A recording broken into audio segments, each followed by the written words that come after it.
অবশেষে অপেক্ষার প্রহর শেষ হচ্ছে ৭৫,০০০ নন এমপিও শিক্ষক কর্মচারীদের। আগামী নতুন অর্থ বছরের ২০১৯-২০ বাজেটে এমপিও ভুক্তির সুখবর পাচ্ছেন তারা। এমপিও ভুক্তির ব্যাপারে মাধ্যমিক ও উচ্চ শিক্ষা বিভাগের সিনিয়র সচিব মোহাম্মদ সোহরাব হোসাইন বলেন, এমপিও ভুক্তির কাজ চলছে। এটি প্রধানমন্ত্রীর ঘোষণা, তাই একটু সময় লাগলেও এর ব্যত্যয় ঘটবে না। মন্ত্রণালয়ের দায়িত্বশীল এক কর্মকর্তা জানান, আগামী নতুন অর্থ বছরের বাজেট পর্যন্ত অপেক্ষা করতে হবে এমপিও ভুক্তির সুখবর পেতে। একসঙ্গে যোগ্য সব প্রতিষ্ঠান এমপিও ভুক্তি না করে এটি কয়েক ধাপে করতে পারে সরকার।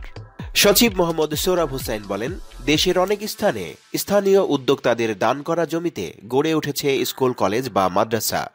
স্থানীয় শিক্ষিত তরুণ তরুণীদের নিয়োগ দেওয়া হয়েছে শিক্ষক হিসেবে। শিক্ষার্থীদের কাছ থেকে যে সামান্য টাকা বেতন হিসেবে আদায় হয় তা দিয়ে কোনো মতে চালানো হয় প্রতিষ্ঠানের আনুষঙ্গিক ব্যয়ভার। কিন্তু শিক্ষকদের বেতন ভাতা আর হয় না, কোথাও যদিও বা হয় তার পরিমাণ নিতান্তই যৎসামান্য। তবু তারা শিক্ষাদান চালিয়ে যান এই ভরসায় কোনো একদিন প্রতিষ্ঠানটি সরকার এমপিওভুক্ত করবে, তাদের বেতন ভাতার অনিশ্চয়তা দূর হবে। গত জাতীয় সংসদ নির্বাচনের আগে তড়িঘড়ি করে বেসরকারি স্কুল, কলেজ, মাদ্রাসা ও কারিগরি শিক্ষা প্রতিষ্ঠান এমপিও ভুক্তির প্রক্রিয়া শুরু করে শিক্ষা মন্ত্রণালয়। নতুন সরকার গঠনের পরও চূড়ান্ত হয়নি এমপিও ভুক্তি, ফলে অপেক্ষার প্রহর সহসায় শেষ হচ্ছে না ৭৫,০০০ নন এমপিও শিক্ষক কর্মচারীর। শিক্ষকরা জানিয়েছেন, দফায় দফায় আন্দোলনের পর গত জাতীয় সংসদ নির্বাচনের ৪ মাস আগে আগস্টে শিক্ষা মন্ত্রণালয় এমপিও ভুক্তির ঘোষণা দিয়ে প্রক্রিয়া শুরু করে। এজন্য শিক্ষা প্রতিষ্ঠানের কাছ থেকে আবেদন জমা নেওয়া হয়। তখন প্রায় ৯,৫০০ স্কুল, কলেজ ও মাদ্রাসা আবেদন করেছিল। এরপর প্রাথমিক যাচাইয়ে ওইসব প্রতিষ্ঠানের মধ্যে প্রায় ২,০০০ যোগ্য তালিকাভুক্ত হয়। এক্ষেত্রে প্রতিষ্ঠানের বয়স, শিক্ষার্থী সংক্রান্ত তথ্য, পাবলিক পরীক্ষায় অংশগ্রহণকারী শিক্ষার্থীর সংখ্যা ও পাশের হার, অবকাঠামো ইত্যাদি বিবেচনায় নম্বর পায় প্রতিষ্ঠানগুলো। সব মিলিয়ে ১০০ নম্বরের মধ্যে গ্রেডিং করা হয়। কিন্তু পরে আবেদন সরেজমিন যাচাই বাছাইয়ের ঘোষণা দেওয়া হয়।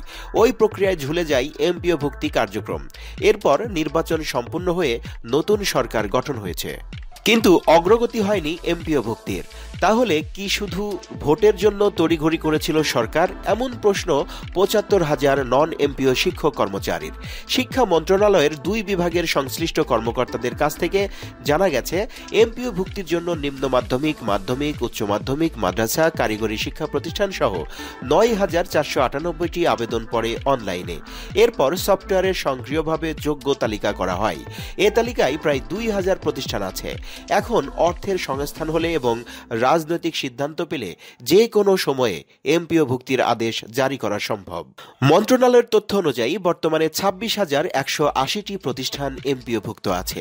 এ খাতে ব্যয় বরাদ্দ আছে বছরে ১৪,১৮২ কোটি টাকা, যা মন্ত্রণালয়ের বাজেটের ৬৩% বেশি। যে ৯,৫০০ প্রতিষ্ঠান আবেদন করেছে সেগুলোকে এমপিও দিলে বছরে অন্তত আরও ৩,০০০ কোটি টাকা প্রয়োজন। মাধ্যমিক ও উচ্চশিক্ষা অধিদপ্তর মাউশির এক হিসাব মতে প্রতিটি ডিগ্রি কলেজ এমপিওভুক্ত করতে বছরে প্রয়োজন ৬৯,৪৪,৬৫০ টাকা, উচ্চ মাধ্যমিক কলেজে ৬৮,৯৪,০০০ টাকা, মাধ্যমিক বিদ্যালয়ে ৩৩,৮০,০০০ আর নিম্ন মাধ্যমিক বিদ্যালয়ে ১৫,৯৫,০০০ টাকা।